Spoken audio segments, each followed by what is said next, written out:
उत्तर प्रदेश में अपराधियों के एनकाउंटर को लेकर सियासत लगातार जारी है। समाजवादी पार्टी ने सोशल मीडिया पर गैंग्स ऑफ यूपी नाम से एक वीडियो जारी किया है, जिसमें प्रदेश में हो रहे एनकाउंटर पर सवाल खड़े किए गए हैं। समाजवादी पार्टी के इस कदम पर बीजेपी ने तीखा हमला बोला। प्रदेश सरकार के पर्यटन और संस्कृति मंत्री जयवीर सिंह ने समाजवादी पार्टी को अपनी गिरेबान में झांकने की नसीहत दी। एएनबी न्यूज से बात करते हुए कैबिनेट मंत्री जयवीर सिंह ने 10 सीटों पर होने वाले उपचुनाव पर भी विस्तृत रूप से चर्चा की है।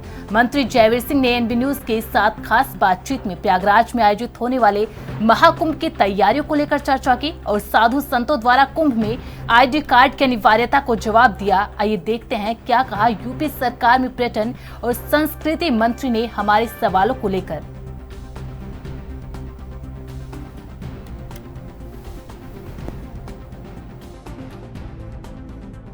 यूपी में ही जल्द ही उत्तर प्रदेश की 10 विधानसभा सीटों पर उपचुनाव की तारीखों का ऐलान हो सकता है। तारीखों के ऐलान से पहले भारतीय जनता पार्टी पूरी तरह से संगठन और सरकार मिलकर कहीं न कहीं प्रत्याशियों के चयन को लेकर एक लखनऊ में मुख्यमंत्री आवास पर बड़ी बैठक हो रही है। हमारे साथ बातचीत करने के लिए उत्तर प्रदेश सरकार में पर्यटन एवं संस्कृति मंत्री जयवीर सिंह हैं। सर, उपचुनाव की तैयारी लगभग शुरू हो चुकी है, कभी भी ऐलान हो सकता है। 2 राज्यों का परिणाम आना है, उससे पहले कहीं न कहीं तारीखों का ऐलान हो सके। आज कोर कमेटी की बैठक है, क्या माना जा रहा है कि प्रत्याशियों के चयन पर आज पूरी तरह से मोहर लग सकती है? देखिए, हम लोग लगातार 200 सीटों के उपचुनाव के लिए हर बूथ तक संगठन को जहाँ भी ताना माना उसका मजबूत करना हो, जहाँ भी कोई कोर कसर हो उसको पूरा करने के लिए सतत रूप से जमीन तक तैयारी में लगे हुए हैं। संगठन स्तर से भी और सरकार के माननीय मुख्यमंत्री स्वयं प्राय 200 सीटों पर जाने का काम कर चुके हैं, तैयारी का जायजा ले चुके हैं। अब हम लोग पूरी तरह चुनाव के लिए तैयार हैं। जब भी चुनाव आयोग चुनाव की तिथियों घोषणा करेगा और घोषणा के उपरांत जैसा हमारी पद्धति है, पार्टी अपने प्रत्याशियों को चिंतन मंथन करने के बाद घोषित करेगी और जो भी प्रत्याशी होगा उसको जनता का आशीर्वाद हमें मिलेगा। भारतीय जनता पार्टी के 200 सीटों पर जनता हमें जिताने का काम करेगी, ऐसा हमें भरोसा है। एक साख विषय 2 उत्तर प्रदेश की सीटें बनी हुई हैं, करहल और मिल्कीपुर। मुख्यमंत्री ने खुद मिल्कीपुर की जिम्मेदारी ले सकती है, करहल की ले रखी है, करहल की जिम्मेदारी भी जीतना है। तो क्या मानना है सर कि चैलेंजिंग है ये? हर चुनाव को हम चुनौती मानते हैं। भारतीय जनता पार्टी कभी भी कोई चुनाव हल्के में नहीं लेती। हर चुनाव को चुनौतीपूर्ण तरीके से हम लड़ते हैं। पूरी मजबूती से भारतीय जनता पार्टी चुनाव लड़ेगी और लेकिन जनता, लोकतंत्र में जनता जनार्दन सर्वोपरि होती है। हमें पूरा भरोसा है कि हमारी नीतियों, रीतियों, कार्यक्रमों और जिस तरीके से 10 साल से ज़्यादा के समय में आदरणीय मोदी के नेतृत्व में, 7 साल से ज़्यादा समय के उत्तर प्रदेश के आदरणीय योगी जी के नेतृत्व में जिस तरीके से लोक कल्याणकारी कार्य, जन कल्याणकारी कार्य, विकास कार्य और एक ऐतिहासिक रूप से देश और प्रदेश परम वैभव की ओर अग्रसर हुए हैं, हमें पूरा यकीन है कि जनता उसके आधार पर हमें अपना समर्थन और आशीर्वाद देने का काम करेगी।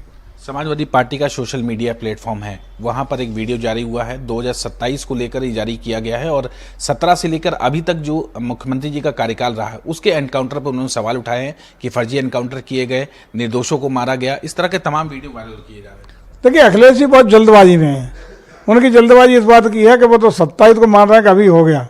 वो तो जल्दबाजी में किस दिन हम मुख्यमंत्री बन जाए, किस तरह उत्तर प्रदेश की सत्ता उनके हथियाने में आ जाए। लेकिन उत्तर प्रदेश की जनता उनके 12 से 17 के बीच के कार्यकाल को देख चुकी है, झेल चुकी है और उत्तर प्रदेश की सत्ता से उन्हें इन्हीं कारणों से बेदखल भी कर चुकी है।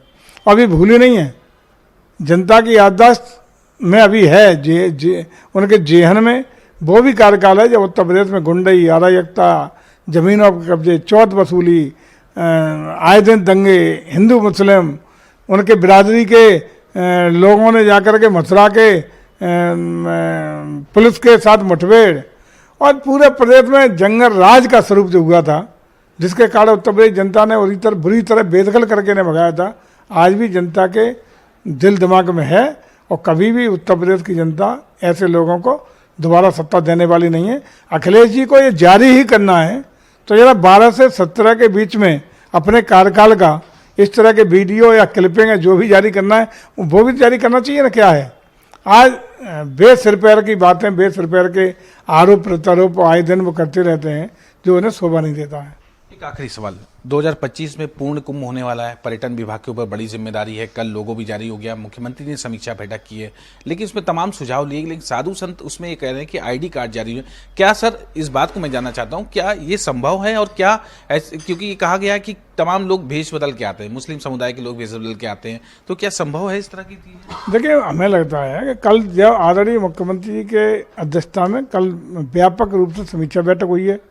माननीय मुख्यमंत्री स्वयं तमाम अखाड़ों में जाकर के संत समाज से भेंट किए हैं। संत समाज के पूज्य संतों के तमाम सुझाव और मार्गदर्शन माननीय मुख्यमंत्री जी ने सुने हैं और काफ़ी गंभीरता से उन्हें अपने दिल दिमाग में नोट किया है। हमारा प्रयास है कि अद्भुत, अलौकिक, भव्य और दिव्य कुंभ, दुनिया का सबसे बड़ा धार्मिक आयोजन, ये 19 के बहुत ही बेहतर हुआ था। हमें यूनेस्को ने हमें उसके लिए काफ़ी प्रशंसा की थी। उससे भी दुगनी आमद का इस साल चूँकि वार्षिक कुंभ था, ये पूर्ण कुंभ महाकुंभ है, तो हम लोगों को पूरा विश्वास है कि पूरी दुनिया के लगभग 50 करोड़ के श्रद्धालुओं की आवक की संभावना है। उनके 50 करोड़ श्रद्धालुओं के आवक के लिए उनके लिए कोई असुविधा ना हो, उनके ठहरने में, उनके खान पीन में, उनके दर्शन में, उनके स्नान में, उनके ट्रांसपोर्टेशन में किसी प्रकार की कोई असुविधा ना हो। तो जहाज़ से लेकर, रेल से लेकर, रोड ट्रांसपोर्ट की बात हो, उनकी सुरक्षा की बात हो, उनके ठहरने की बात हो, उनके लिए भोजन की बात हो, सारी व्यवस्था चाक चौबंद करने के लिए विभिन्न विभागों को कल गहन समीक्षा भी करने का काम किया गया है। और माननीय मुख्यमंत्री ने यह भी निर्देश किया है कि 10 दिसंबर तक ये सारे कार्य धरातल पर पूर्णता की स्थिति हो जानी चाहिए।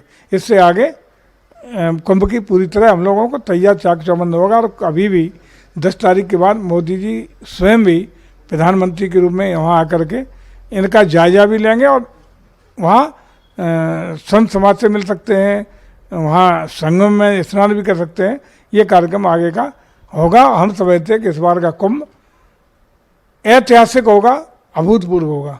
धन्यवाद। ये थे उत्तर प्रदेश सरकार में पर्यटन एवं संस्कृति मंत्री जयवीर सिंह, जिन्होंने कहा कि अखिलेश यादव को अपने कार्यकाल का श्वेत पत्र कहीं न कहीं जारी करना चाहिए और इस तरह का उत्तर प्रदेश सरकार को बदनाम करने की जो साजिश है वो कहीं न कहीं उनकी नाकाम साबित हुई। उत्तर प्रदेश में 10 विधानसभा सीटों पर होने वाले उपचुनाव में भारतीय जनता पार्टी ऐतिहासिक जीत हासिल की। कैमरा पर्सन दानिश के साथ तेज सिंह, ANB न्यूज, लखनऊ।